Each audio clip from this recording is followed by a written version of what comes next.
I am not a man who believes in the supernatural.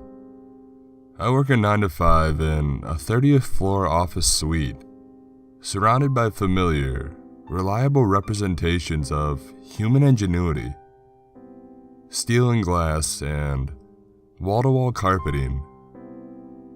I deal in managing the personal holdings of those more successful than me, and am occasionally tossed a small raise by my disinterested boss.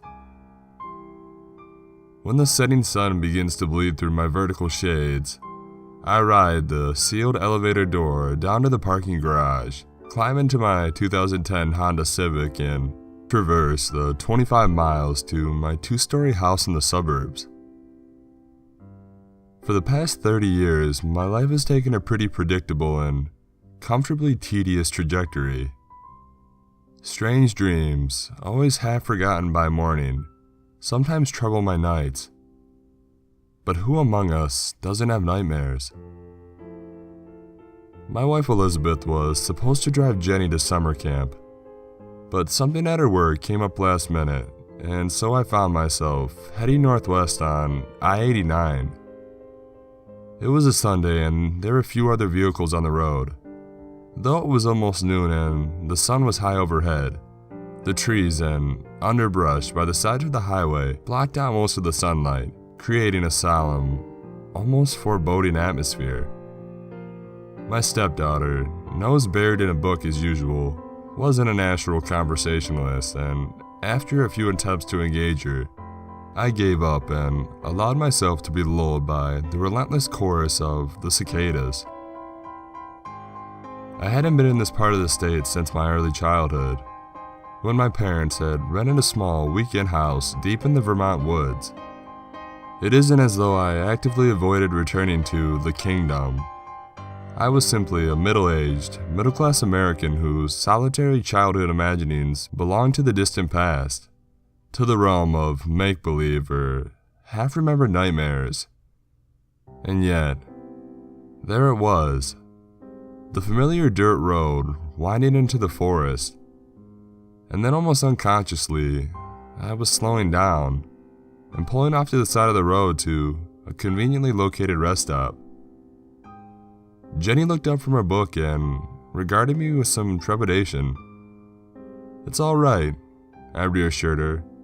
"We have plenty of time. I just want to show you the place where I used to spend my summers when I was around your age."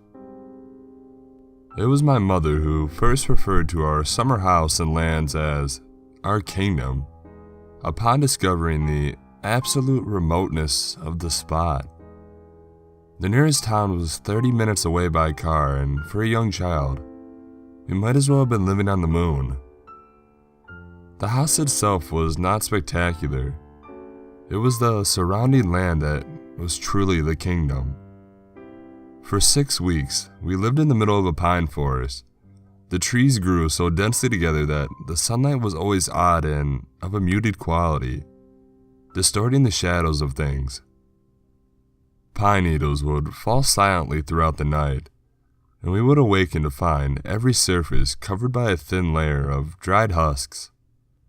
The long days possessed an ephemeral quality, as if the true nature of the rocks and the trees and the streams were hidden behind a tin pane of glass.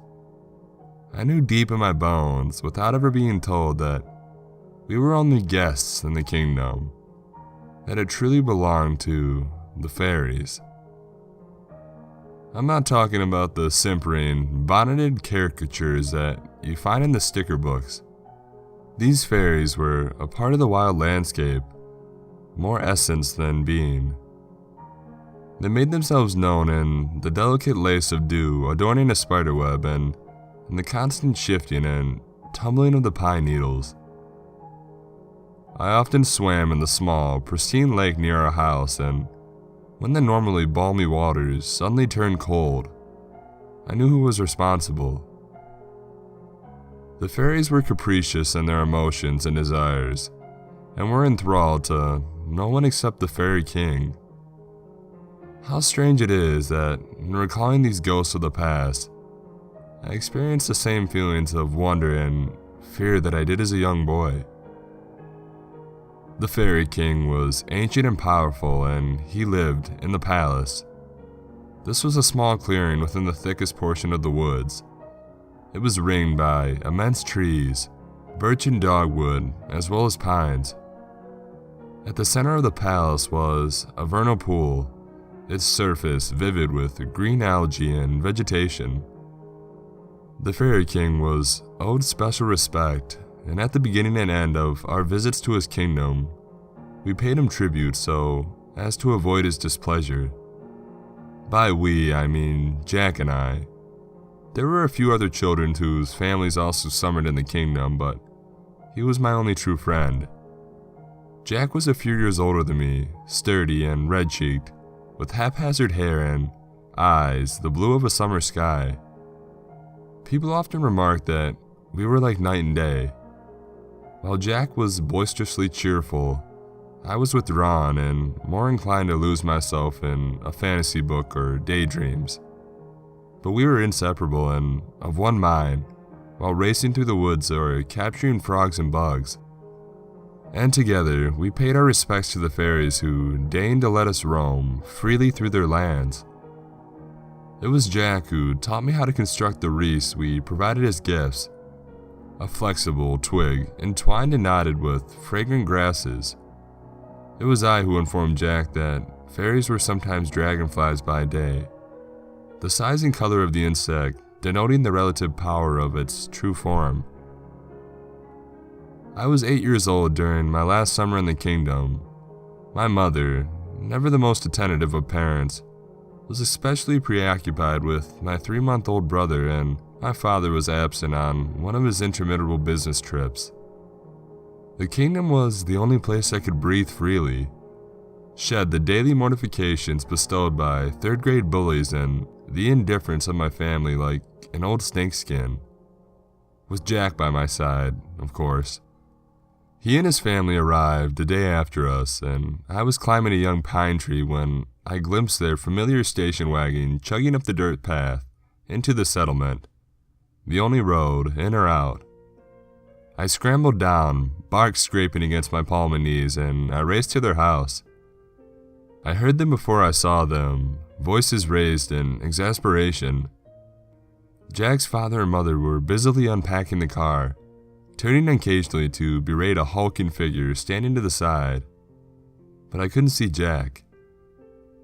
"You could at least give us a hand with your suitcase," snapped Jack's mother at the strange person, and as he snarled something in response, I realized that the kind-hearted boy I had once loved had undergone a transformation. He was a little taller and thinner, but it was his face that had changed the most, settling into lines of boredom and contempt. I told myself that this could not be my friend. Jack, not Jack, was speaking to his father in a voice that matched his terrible new face. "Yeah, well, I didn't want to come, did I? Why couldn't I go rafting with Travis and Mike instead?" "Jack," replied his father wearily. They had had this discussion before. "It's only 4 weeks. You'll make do." Then he saw me and brightened. "Hey, kiddo." Jack looked at me and his eyes were chips of ice. He said nothing to me but heaved a great sigh and turned back to his father. "So I gotta make do with him? Thanks a lot." The father looked at his son in disgust, then turned back to the suitcases. Jack's mother gave me a brief grimace of pity. I couldn't have spoken had I wanted to, but I just stood there silently, very still, and convinced myself that when I looked up again, all would be restored to its rightful state. This hopeless reverie was broken by Jack, who with another gusty sigh turned and began roughly pushing his way through the branches. I followed him numbly through the woods. Where else could I go? Jack was heading towards the palace, and I realized that he either didn't know or he didn't care. I had to run to keep up with his long strides, and the pine needles burned against my ankles. I almost lost him several times, and I knew that he would not respond if I called out. By now, we were in the palace proper, and here, Jack abruptly stopped and turned to face me. I could tell he was carefully arranging his face. "Listen," he said, the smile not quite reaching his eyes, arms out and palms up in an odd gesture. I recalled my father adopting the same semi-apologetic stance as he explained to me that he'd have to miss my birthday for the third time in a row. I hated him with a sudden passion. "Listen," Jack repeated. "It's not that you're okay and all. But all that kiddie stuff, the Fairy King and spells and whatever, you don't still believe in that, right? It is pretty dumb, right?" I think that up until that moment, I had held on to some desperate hope that the whole awful day could be mended. That we could just forget the past and start anew, with the Fairy King as witness. But at this final humiliation, something ugly and vindictive rose in me. I wanted to hurt him badly. "I don't know," I said. "You must be pretty dumb if Travis and Mike don't want to hang out with you." Something came undone in that cruel face, and Jack lunged at me and shoved me once, then again, and I tripped over a root and fell onto my back. Then he was on top of me, his features frozen in a rictus of fury. He clutched my throat and pulled his other arm back, hand clenched into a fist. I struggled and thrashed in vain. I was small for my age, and Jack must have had 20 pounds on me. He was panting, and his words came out in vicious bursts. "You little shit. Yeah, you like the fairies, 'cause you are one, you fag." I didn't know what the last word meant, but I imagined it had to be something horrible from the way his face contorted as he spat it out. Suddenly his weight was off me, and I could breathe again. I had no time to collect my bearings before he was hauling me to my feet and marching forward at the same time, so I was forced to step backwards. "You want to see the fairies so bad? Okay, I'll help you see the fairies," he said. And to my horror, I realized where we were heading. I began to twist madly and pull at his arms, apologizing and babbling, but Jack was undeterred. I could feel the vernal pool lurking at my back, getting closer and closer, waiting to accept me into its watery embrace. The smell of it rose in the air all around, the scent of fresh grass and spicy sap, underlaid with dark tendrils of decay. He finally let go when my heels were only inches from the water. I wavered there at the edge of the pool, not daring to look behind me. Jack was a few feet away, and now the smile on his face was genuine. He was enjoying himself. "Go for a swim," he called happily. I tried to make a run for it, and the smile vanished. He came forward and pushed me again, and I stumbled back. The scummy water closed over the top of my sneakers, hot and thick and teeming with a frenetic life. I was sobbing now unreservedly, and my tears seemed to aggravate Jack because he started shouting and pacing like a restless dog. In my fear and confused state, I turned around and then felt a sharp pain as a stone grazed my ear. I fell to my knees and the water splashed into my mouth and nose, and it was a living thing. A black panic overtook me and I couldn't see anymore. The stench of the pool filled my head, replacing my blood with a thick sludge and the air in my lungs with a rushing current. But then I was cradled in immense arms, and I looked up into the face of something both profoundly ancient and newborn, a something who had lived countless lives and to whom death was only a brief exhalation behind the great inhale of birth.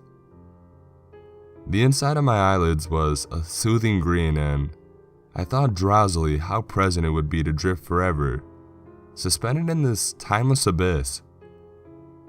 When I opened my eyes again, I was lying on the ground, twigs and roots digging into my body. Someone was whimpering and crying nearby. My eyes focused and I saw Jack a little distance away. He was trembling and groveling before someone or something I couldn't see. His eyes were very blue and his face was paper white. "Please, please," he was whining. "Please, I'm sorry. I'll be good, I promise." His voice sounded strange, almost sing-song. in stark contrast to the wild terror in his face. I felt it in the marrow of my bones before I heard it, a low thrumming all around us that was swiftly increasing in tone and intensity. Jack's pleas became faster and higher, and then his words began to run together until they dissolved into a miserable wailing. His mouth was stretched into a wide grin, but his eyes darted around frantically. His outline became fuzzy and vague, and I realized that every inch of his body was covered with flies. Only his insane eyes glared out from the swarm. He began to hop and skip, and I saw that he was dancing to some otherworldly rhythm, arms and legs twitching in a manic jig. He capered towards me, each movement punctuated by short screams and squeals, and as the fat flies doubled and tripled in number, Jack increased his tempo, arms and legs blurring with their awful burden. I threw my arms over my head and buried my face in the fragrant pine needles. The air rang with the agonized screams and the furious buzzing of the flies, and then all sound ceased. When I dared to raise my head, I was alone in the palace. Only the slow ripples extending from the center of the pool indicated that anything had happened at all. The vernal pool was smaller and shallower than when I was a child. Only a deep puddle, really. It was still the same lush color, and I knew that the water was still unnaturally warm. I was a little winded after climbing over roots and fighting my way past overgrown branches, and I leaned against the nearest tree to catch my breath. Jenny was in fine form, peering curiously at the pool and running her finger over the papery bark of the dogwood. She turned to me and spoke her first sentence of the day. "Dad, why is the water so green?" I noted the initial stumble and I winced inwardly. Jenny had been deeply shaken by the death of Elizabeth's husband a year ago, and while my wife assured me that her daughter harbored no ill will towards me, Jenny kept herself guarded and closed off during interactions. My memories became spasmodic after Jack's disappearance. I vaguely recall stumbling backwards through the woods towards my house and stopping at one point to empty my stomach. Some years later, my mother and I talk about that day, and she filled in some of the gaps.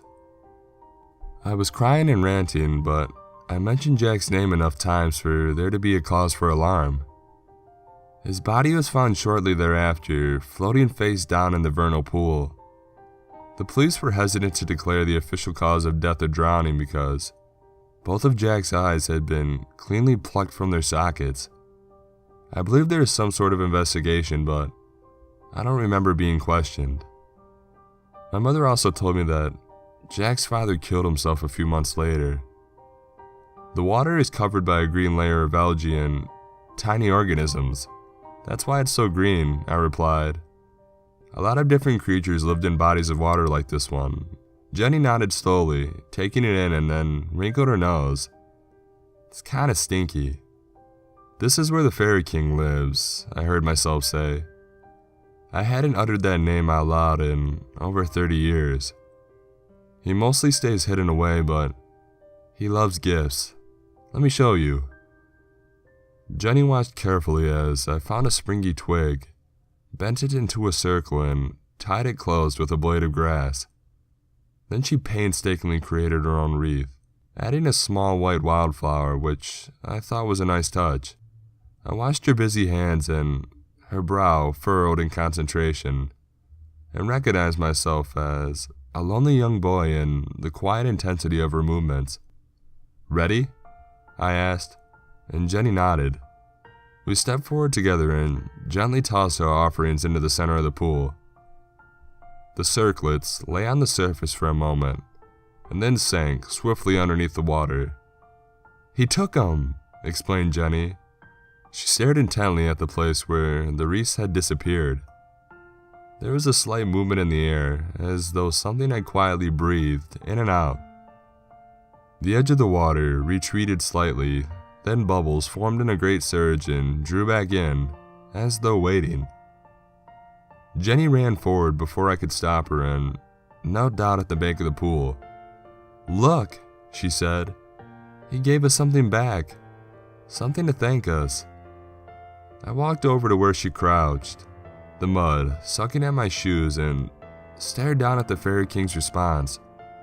2 small, perfectly round stones lay in the muck, glistening and blue as the summer sky. "They're so pretty," murmured Jenny, handing me one. I held it, warm as blood and a little slimy. It throbbed in my hand, and I wasn't sure if the pulse I felt came from my fingers or from the stone. Jenny went to slip the stone into her pocket, but I stopped her. "This is a gift to you from someone very powerful. You need to remember that." She looked at me solemnly and nodded, and I felt, rather than heard, a lazy thrumming in the air as though something were stirring into wakefulness.